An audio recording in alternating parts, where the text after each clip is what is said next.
Chapitre 6 de la guerre de 1914 à la guerre de 1939. Claire Ferchaud. Claire Ferchaud est née le 5 mai 1896 à Loublande, dans les Deux-Sèvres. Ses parents étaient cultivateurs. Elle était la quatrième d'une famille de 6 enfants. Depuis son tout jeune âge, elle était accompagnée par un mystérieux enfant, qui n'était visible que par elle et qui n'était autre que l'enfant Jésus. Il grandissait en même temps qu'elle et finit par devenir le Christ sanglant de l'agonie et du calvaire. C'est auprès de lui que Claire Ferchaud puisait toutes ses connaissances sur la signification surnaturelle des événements de la terre. Mélanie Calvat, nous l'avons vu, comme d'autres mystiques, jouissait de la présence permanente de Jésus auprès d'elle. Claire Ferchaud est très connue en France pour 2 raisons. D'abord, c'est à elle que notre Seigneur, pendant la guerre de 14-18, confia la mission de demander au président de la République de faire apposer l'image du Sacré-Cœur sur le drapeau français. Elle eut avec lui à ce sujet un entretien privé le 21 mars 1917. Le président, après avoir hésité quelque temps, finit par refuser ce qu'on lui demandait pour ne pas avoir à lutter contre la résistance de la franc-maçonnerie. Mais la démarche de Claire Ferchaud ne fut pas totalement infructueuse, puisque de très nombreux soldats français placèrent l'image du Sacré-Cœur sur leur capote à titre personnel et que le maréchal Foch, quand il devint généralissime, au cours d'une cérémonie privée dans l'église de son quartier général, à Bonbon en Seine-et-Marne, consacra ses armées au Sacré-Cœur dans la nuit du 18 au 19 juillet 1918.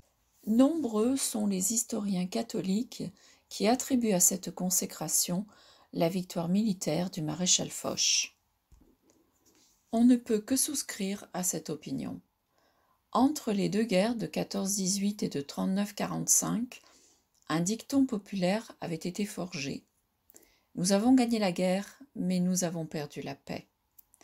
Le maréchal, grâce au Sacré-Cœur, avait gagné la guerre, tandis que le gouvernement civil, qui avait refusé le Sacré-Cœur, avait perdu la paix. Claire Ferchaud est également connue pour la fondation, au village des Rainfilières, dans le Maine-et-Loire, d'un institut destiné à organiser la messe perpétuelle, fondation qui a rencontré de la part de la hiérarchie diocésaine et même du Saint-Office les pires difficultés. Ce qui nous intéresse particulièrement ici, ce sont les passages prophétiques que l'on trouve d'une part dans la correspondance de Claire Ferchaud, d'autre part dans ses notes autobiographiques. Elle a plusieurs fois exprimé l'idée de la fausse paix, idée déjà énoncée à la Salette et chez quelques mystiques. C'est donc une notion prophétique constante. Après la guerre de 14-18, on faisait à Claire Ferchaud cette objection. Le Sacré-Cœur n'a pas été mis sur le drapeau français, et pourtant la France a gagné la guerre. La voyante répondait en disant que la soi-disant paix n'était qu'une trêve entre 2 phases de la guerre. Elle a dit cela d'abord pour la paix de Versailles de 1919, en particulier dans une lettre du 26 octobre 1930, en la fête du Christ roi. Citation. Les hommes peuvent-ils encore parler de victoire quand il existe encore 1000 discussions sur les fruits de cette victoire? Si la guerre des armes est arrêtée, les querelles n'ont pas cessé d'exister, et c'est une lutte qui se continue sous une autre forme depuis 1918. La paix prononcée par les hommes n'est qu'un fil qui suspend l'humanité au-dessus d'un abîme. D'un instant à l'autre, Dieu peut le rompre, et l'humanité tombe dans le plus effroyable des chaos. Non, la guerre n'est pas finie, et tant que la France ne se sera pas rendue à l'appel du Sacré-Cœur, il n'y aura jamais de paix véritable pour elle. Je n'ai jamais considéré la paix de 1918 comme une guerre finie, mais comme une trêve, d'une durée plus ou moins longue. Dans une autre lettre, on lit dans le même sens. Citation. Peut-on comparer notre pauvre victoire à celle éclatante du miracle d'amour du cœur de notre Dieu qui nous était réservé si la France avait obéi. Mais après la guerre de 1945, Claire Ferchaud, qui était encore de ce monde, a repris cette idée de fausse paix, prévoyant pour bientôt la reprise des grands mots. Citation. Il y a eu un temps pour la miséricorde, et cette miséricorde, on ne l'a pas comprise. Le temps de la justice viendra, mais trop tard pour beaucoup. Ils n'auront même pas le temps de se ressaisir. Heureuses alors les âmes qui seront marquées du sang de l'agneau, c'est-à-dire celles qui auront entendu et profité des avertissements du divin cœur et les auront mis dans la pratique de leur vie chrétienne, celles qui auront travaillé à l'extension du règne du Sacré-Cœur. Si Jésus a châtié la France, c'est qu'il l'aime encore et la prédestine à de grandes choses. Il la sauvera. N'a-t-il pas dit un jour, si les hommes, par leur injustice et leur malice, essayaient d'effacer le nom de la France de la carte du monde, je l'y écrirai à nouveau, et, cette fois, en lettres d'or. Bien des royalistes faisaient à Claire Ferchaud cette objection. Notre Seigneur demandait autrefois que son Sacré-Cœur soit posé au milieu du drapeau blanc fleur-de-lysée. Comment se fait-il qu'en 1917, il ait demandé que ce même emblème soit placé sur le drapeau tricolore? Leur étonnement s'explique car c'était là en effet une ultime concession. Et Claire Ferchaud, sans l'affirmer expressément, semble bien penser que le drapeau tricolore, ainsi orné, n'aurait pas tardé à céder le pas à la bannière blanche fleur-de-lysée. Citation. Par le drapeau du Sacré-Cœur, la franc-maçonnerie est détruite jusque dans sa racine. Dégagée de cette entrave, la France renaissait grande, puissante, glorieuse. Le régime de la République disparaissait du fait de la destruction de la maçonnerie. De magnifiques conversions s'opéraient. Le drapeau aux 3 couleurs, purifié par l'image du divin cœur de Jésus, recouvrait sa blanche parure fleur-de-lysée. Les apparitions de Fatima. Du 13 mai 1917 au 13 octobre de la même année eurent lieu à Fatima au Portugal, devant 3 voyants, François, Jacinthe et Lucie, une série d'apparitions de la très sainte Vierge qui acquirent surtout sous le pontificat de Pie XII une renommée extraordinaire. Nous ne reproduisons ici, comme pour les apparitions de la rue du Bac, que la partie prophétique des paroles de la Vierge lors de l'apparition du 13 juillet. Alors, comme pour demander secours, nous levâmes les yeux vers la Sainte Vierge qui nous dit avec bonté et tristesse : vous avez vu l'enfer où vont aboutir les âmes des pauvres pécheurs. Pour les sauver, le Seigneur veut établir dans le monde la dévotion à mon cœur immaculé. Si l'on fait ce que je vous dirai, beaucoup d'âmes se sauveront et l'on aura la paix. La guerre va vers la fin. Mais si l'on ne cesse pas d'offenser le Seigneur, sous le prochain pontificat de Pie XI, en commencera une autre pire. Quand vous verrez une nuit éclairée par une grande lumière inconnue, sachez que c'est le signe que Dieu vous donne, qu'il est prochain le châtiment du monde par la guerre, la famine et les persécutions contre l'Église et contre le Saint-Père. Pour empêcher cela, je viendrai demander la consécration du monde à mon cœur immaculé et la communion réparatrice des premiers samedis du mois.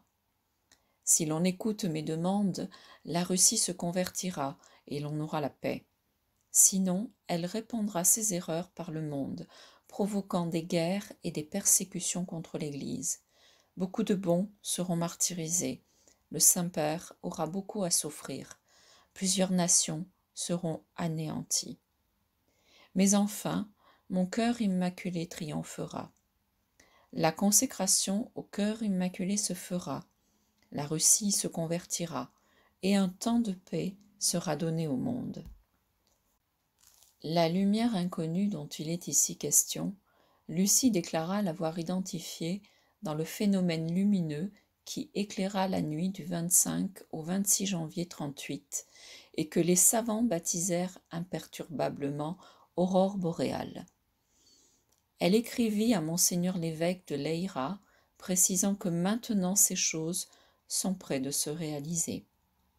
Nous réduisons ici nos citations à la partie strictement prophétique des paroles prononcées par la Sainte Vierge à Fatima. Mais les événements de 1917 au Portugal sont instructifs dans tout leur ensemble. Ils ont donné naissance à une abondante littérature à laquelle on se reportera avec fruit. En plus du livre du chanoine Barthas dont nous donnons la référence en fin de volume, on se référera aux 3 tomes de l'ouvrage Toute la vérité sur Fatima par le frère Michel de la Sainte Trinité. Berthe Petit. Berthe Françoise Marie Guylaine Petit naquit à Enghien, en Belgique, le 23 janvier 1870. Elle était la 3e fille de Maître Petit, notaire, et de Jeanne Néméis. Elle avait hérité d'une complexion délicate et elle a été malade presque toute sa vie. Dès le plus jeune âge, elle fit preuve d'une grande piété. Sa santé l'empêcha d'entrer en religion et elle se contenta de s'agréger au tiers-ordre de saint François. Elle est surtout connue comme apôtre de la dévotion au cœur douloureux et immaculé de Marie, au sujet de laquelle elle reçut des révélations précises. On a d'elle les prophéties suivantes. Mars 1921.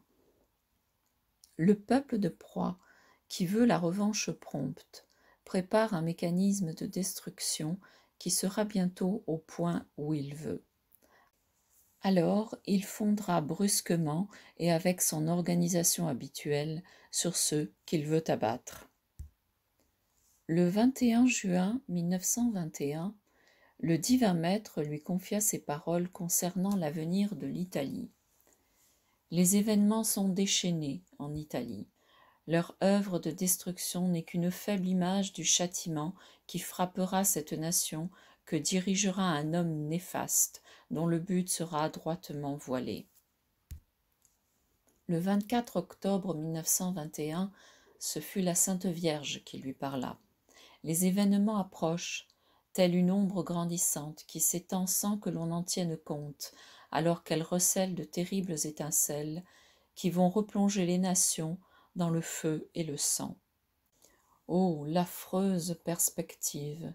Mon cœur de mère se briserait si je ne voyais à quel point la justice divine s'impose pour le salut des âmes et la purification des peuples. Le 29 septembre 1923, dans un message de la Sainte Vierge à sa fille spirituelle, on trouve ce passage prophétique. Voyez combien l'humanité est accablée de douleur, pendant que le mal fait de diaboliques progrès. Il y a eu des catastrophes, il y en aura encore. Que sont-elles? À peine un début, une pâle image des effroyables calamités prédites à vos âmes par mon Fils. Mon cœur plein de pitié pour l'humanité s'incline devant la justice divine qui s'avance pour se manifester grandiosement. Chaque nation prépare elle-même son châtiment. Les unes sont mues par leur rapacité, d'autres par leurs ambitions, d'autres se refusent à mettre un terme au déchaînement des passions. Pour vous, nos serviteurs, regardez avec confiance un avenir conduit par la sagesse, la miséricorde et la puissance infinie. Jeanne Vergne. Jeanne Vergne est née en 1853 à Argental, un petit village situé au bord de la Dordogne. Sa mère meurt, la laissant orpheline à 11 ans. Elle doit quitter la maison natale pour aller gagner sa vie. Elle se fait ouvrière et travaille à recouvrir des parapluies. Elle séjourne à Lyon, puis à Lille, et enfin, elle s'installe à Paris où elle meurt en 1927, au 6e étage d'une maison du quai de Tokyo. Elle a laissé de nombreuses notes en prose et en vers. La mission que Dieu confia à Jeanne Vergne est assez clairement définie dans la méditation suivante qui est écrite de sa main. Mon Dieu, vous m'ordonnez de dire que vous aimez la France et que vous la voulez de nouveau soumise à votre sainte loi. Le mal est si grand que le découragement s'empare de nous et que les plus vaillants se désespèrent. Mais vous êtes notre force, et si vous le vouliez, nos ennemis seraient bientôt réduits à l'impuissance. Le 14 juillet 1919 eut lieu à Paris un grand défilé militaire doublé d'une fête des drapeaux. Jeanne Vergne alla prier à la basilique de Montmartre. Elle écrit « Notre Seigneur semblait être exilé dans son temple comme un roi délaissé que ses ennemis laisseraient dans son palais, à la condition qu'il y reste oublié et que ses partisans ne fassent pas de bruit. » Lettre du 20 novembre 1920. Je crois que ce qui semble se tramer contre nous tournera un jour à l'avantage d'une France assagie et visiblement guidée par Dieu vers les destinées qu'il lui prépare. Lettre du 2 décembre 1920. Personne ne peut se figurer comme il nous sauvera. C'est son secret à lui. C'est ce qu'il m'a fait entendre à la fin de la messe à Montmartre. Je me suis agenouillée et regardant le divin ostensoir, j'ai dit « Seigneur, n'avez-vous rien à dire à votre pauvre petite servante ? J'ai entendu, je sauverai ta patrie. » Je sais que le bon Dieu peut sauver la France et avec elle le monde entier, parce qu'il n'y aurait de sécurité nulle part si la France disparaissait. C'est ce que notre divin Maître m'a fait comprendre. On dirait que toutes les puissances de l'enfer sont déchaînées contre notre pauvre pays et contre notre race. Lettre du 23 juin 1924. À l'aube de Pâques, le 23 avril 1924, j'étais triste, mais notre divin Maître n'a pas voulu me laisser cette impression. Il a dit à ma pauvre âme désemparée les mots que, malgré mon indignité, je suis heureuse de vous écrire. Tu crois à ma résurrection ? Eh bien, crois à la résurrection de la France, qui sera renouvelée par la prédication de l'Évangile. J'ai besoin de me répéter souvent cette parole de notre Seigneur à ses apôtres. J'ai vaincu le monde. Oui, je pense qu'il est le Maître et que ceux qui nous ruinent seront un jour balayés par un sursaut de révolte et de colère provoqués dans ce pays par leurs bêtises et leur infamie. Après la grand-messe, je suis allée prier un peu la Sainte Vierge, mais je n'ai pu que lui dire une bien courte prière. Elle m'a interrompue. Voici ce que j'ai entendu. Il faut te retourner, aller t'agenouiller aux pieds du divin roi de France lui-même. Il te dira ce que je lui ai demandé pour la France et aussi pour toi. Je suis allée le plus près possible de l'autel, sur les marches de côté. Je l'ai prié, ce cœur si doux et si bon. Il m'a dit « Oui, je vous sauverai, j'adoucirai l'épreuve. Ma mère très sainte et tant aimée me supplie pour cette France qu'elle aime tant et dont elle est la reine et la protectrice. Je ne puis rien lui refuser, et c'est à elle seule que vous devez votre salut. » Lettre du 14 août 1925. De la France au Marie, obtenez le pardon, rappelez au Seigneur sa divine promesse, un chef que guidera l'éternelle sagesse, dans le texte des lois remettra son saint nom. D'une lettre du 18 janvier 1926. L'homme de génie que la divine sagesse a promis à la France chrétienne et fidèle à son amour sera accueilli avec joie, même par ceux qui aujourd'hui sont ses adversaires.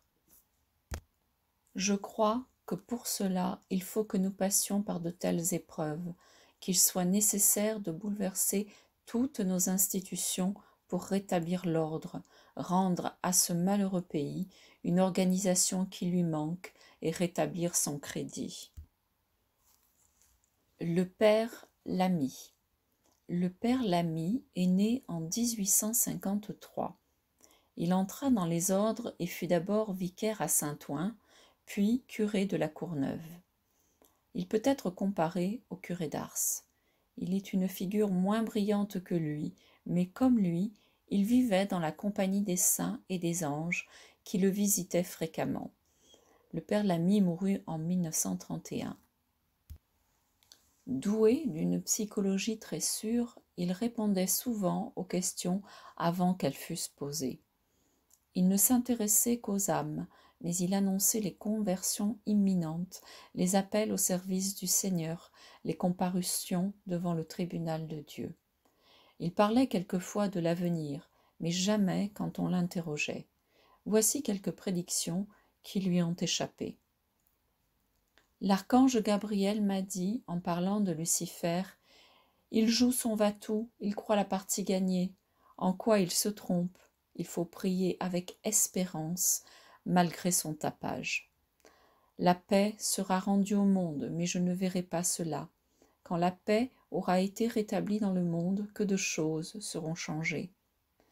La grosse industrie, c'est la guerre, la fabrication des avions, l'exploitation des mines, le travail du fer. Tout cela diminuera. Il n'y aura plus de ces grandes usines où la moralité dégénère et disparaît. Les ouvriers seront bien obligés de se rejeter sur la terre.